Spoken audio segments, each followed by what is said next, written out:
শুভ সকাল বন্ধুরা, কেমন আছো তোমরা? আশা করছি সবাই খুব ভালো আছো। এসএস লাইফস্টাইলে আরও একটা নতুন ব্লগে তোমাদের সবাইকে অনেক স্বাগত, অনেক ভালোবাসা জানিয়ে শুরু করলাম আজকে একটা নতুন ব্লগ।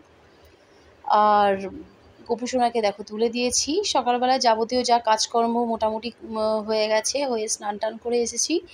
এখন হচ্ছে গোপুসোনাকে ঘুম থেকে তুলে গোপুসোনাকে স্নান করাতে এলাম। আর গোপুসোনাকে স্নান করাবো বলে দেখো গোপুসোনার যে স্নান করে যে জলটায়, সেই জলটার মধ্যে তুলসী পাতা, দুব্বা, তারপরে নয়নতারা ফুল, টগর ফুল যা পারি সব দিয়ে দিই ওটার মধ্যে। আর দেখো আর গোলাপ জল, গোলাপ জলের কথা তোমাদেরকে বলতেই ভুলে গেছি। গোলাপ জলটাও দিয়ে দিই, দিয়ে যাতে গোপুসোনার গায়ে খুব সুন্দর গন্ধ হয়। তো দেখো গোপুসোনাকে স্নান করিয়ে দিলাম, গোপুসোনা স্নানও হয়ে গেছে।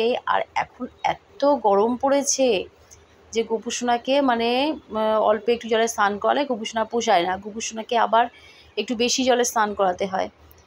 তো দেখো গোপুসোনাকে স্নান টান করিয়ে নিয়েছি। আর গোপুসোনাকে এখন গা হাত পা মুছিয়ে দেবো, ভালো করে গা হাত পা মুছিয়ে গোপুসোনাকে আবার সাজিয়ে গুছিয়ে দেবো। একটা জামা পরাবো, গয়নাগাটি পরাবো। তো গোপুসোনা কিন্তু খুব খুশি, স্নান করতে পারলে গোপুসোনার আর কোনো কথাই হবে না। যতক্ষণ স্নান করবে গোপুসোনার খুব মজা। তো স্নান টান করিয়ে দিলাম। এখন গোপুসোনাকে সাজিয়ে গুছিয়ে বসিয়ে দেব। আর তোমরা সারাদিন ব্লগটা দেখতে থাকো, পাশে থাকো, আশা করছি সবাইকার ভালো লাগবে।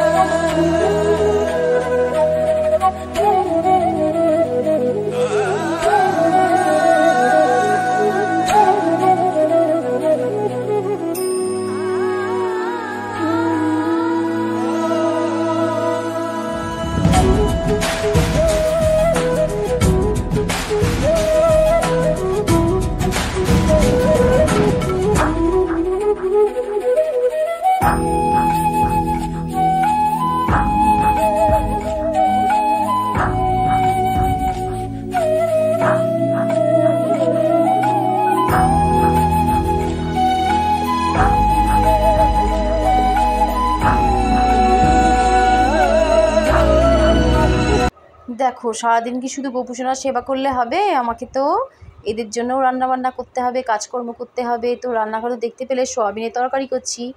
আর এই দেখো এই জামাটা দেখতে পাচ্ছ, এই জামাটা হচ্ছে তোমাদের দাদাভাই যেখানে কাজ করে সেখান থেকে দিয়েছে পয়লা বৈশাখের গিফট। তো দেখো জামাটা তো খুব সুন্দর কালার হয়েছে, জামাটার কালারটা সত্যি আমার খুব ভালো লাগছে। আর দেখো গুনগুন দেখো কী কাণ্ড করে যাচ্ছে, সারাদিন ওই ছেলের খেলা আর খেলা। আর আমাকে তো এদিকে রান্নাঘরের কাজও করতে হচ্ছে। আর তোমাদের দাদাভাই বাড়িতে এলো, জামাটা আমাকে প্রথমে দেখালো, তারপরে দেখো নিজে আবার আয়নার সামনে দাঁড়িয়ে গায়ে দিয়ে দেখছে কেমন লাগছে জামাটা। তো আমি বললাম কালকেই তো পরতে পারবে, কালকেই পয়লা বৈশাখ আছে।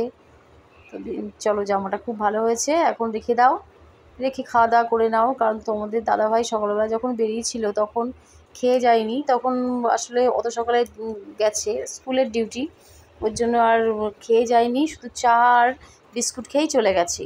আর তখন আমার রুটি হয়ওনি বলতে গেলে। আর তার জন্যে এখন এসে আগে দিয়ে দিলাম খেতে।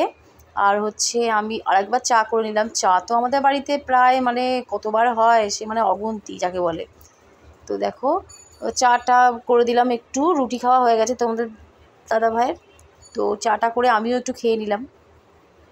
আর খেতে খেতে দেখতেই তো পাচ্ছ কী কাজ করছি।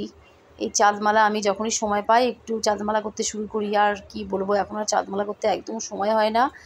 আগে আমি সকালের দিকটাতেও একটু চাঁদমালা নিয়ে বসতাম, 4-5 ডজন করে চাঁদমালা করতে পারতাম। কিন্তু এখন এত কাজের চাপ বেড়ে গেছে যে চাঁদমালা আমি সকালের দিকে কাজ করতেই পারছি না। সেই বিকালবেলায় সন্ধেবেলায় যখন গুনগুন পড়তে যায় তখন একটু আধটু বসি আর কি। তো যাই হোক, চাঁদমালার গল্প এখন ছাড়ি। এখন সংসারে অনেক কাজ আছে, এখনও গোপুসোনাকে দিতে হবে খেতে। মোটামুটি আমাদের রান্না তো দিকে করে রেখে এলাম, তোমরা দেখতেই পেলে। সোয়াবিনের তরকারি করলাম।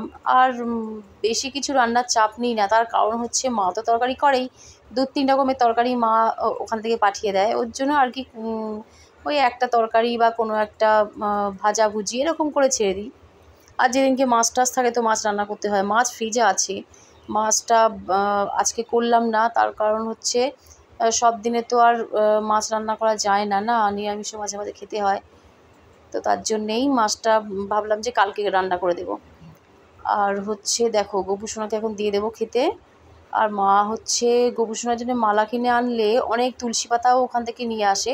দেখো এক প্লাস্টিক তুলসী পাতা নিয়ে এসছে, সেই তুলসী পাতাগুলো দিয়ে দিয়েছে। যার জানে যে গোপুসোনার লাগে তুলসী পাতাগুলো, ওর জন্য তুলসী পাতা গোপুসোনাকে দিয়ে দেয়। আর আমি হচ্ছে সেগুলোকে যত্ন করে রাখি, কিন্তু বেশি দিন থাকে না, তুলসী পাতাগুলো পচে যায়। ওর জন্য আমি বেশি বেশি করে গোপুসোনাকে দিয়ে সাজিয়েও দিই, কারণ গোপুসোনা তো তুলসী পাতা খুব প্রিয়। আর আজকে হচ্ছে ছাতু সংক্রান্তি, তো পয়লা বৈশাখের এটা আগের দিন ছাতু সংক্রান্তি বলে। তো গোপুসোনাকেও মা দেখো বাটি করে গুড়, ছাতু আর ভোগের মধ্যে আছে হচ্ছে কলা, সন্দেশ, ভাত আর এঁচোড়ের তরকারি।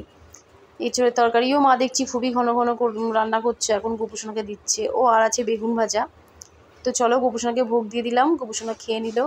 আর এই দেখো দেখতে পেলে কত তুলসী পাতা, এই তুলসী পাতাগুলো এখন তুলে রাখবো, প্লাস্টিকের মধ্যে করে রাখবো, ভালো থাকবে। আর এই দেখো গোপুসোনাকেও দিয়ে দিয়েছি, হাতের মধ্যে অনেকগুলি তুলসী পাতা হাতে দিয়েছি, গোপুসোনা কোলের কাছে দিয়েছি তুলসী পাতা। আর হচ্ছে গোপুসোনাকে তো ভোগ দিয়ে এলাম। এবার আমাদের রান্না হয়েছে কি দেখো, এই যে লাউয়ের তরকারি, নারকেল দেয়া আর এঁচোড়ের তরকারি, সেটা তোমরা জানোই, কারণ আজকে নিরামিষ, সব নিরামিষ তরকারি হয়েছে। আর এগুলো সব মাই করেছে। আলু সেদ্ধ, উচ্ছে ভাজা আর হচ্ছে এটা টক ডাল, এইগুলো সব মা পাঠিয়েছে। আর এখানে আমি রান্না করেছি, তোমরা তো জানোই, উচ্ছে আলু ভাজা আর হচ্ছে সোয়াবিনের তরকারি। তো এইগুলো আজকে নিরামিষের দিনের রান্না। মাছ ফ্রিজে আছে প্রথমেই বললাম, তো মাছটাকে আর বার করলাম না, তো মাছটা পরের দিন হবে। আর সন্ধেবেলায় দেখো আমি সন্ধেবেলায় দুনিয়ার সেলাই ফোলাই নিয়ে বসেছি, চারিদিকে বিছনাপত্র ছড়িয়ে ছিটিয়ে। দেখো এই জড়িগুলো খুঁজে পাচ্ছিলাম না, তো আবার সেই প্রচুর সময় লেগেছে জড়িগুলোকে খুঁজতে। আর এই দেখো এই জামাটা কার জন্য তৈরি করেছি জানো? এই জামাটা হচ্ছে লোকনাথ বাবার জন্যে, কারণ গোপুসোনার জন্য, লাড্ডুর জন্য জামা তৈরি করেছি। পয়লা বৈশাখে আমার লোকনাথ বাবাকেও দিতে হবে, আমার ভাসুরের ঘরে যে লোকনাথ আছে, তো তার জন্য এই জামাটা তৈরি করলাম। আর সমস্ত ঘর এখন আমাকে গুছাতে হবে, ঘর দূরের অবস্থা খুব খারাপ। তো চলো ভিডিওটা ভালো লাগলে লাইক করে পাশে থেকো। আজকের মতো এখানেই শেষ, টাটা।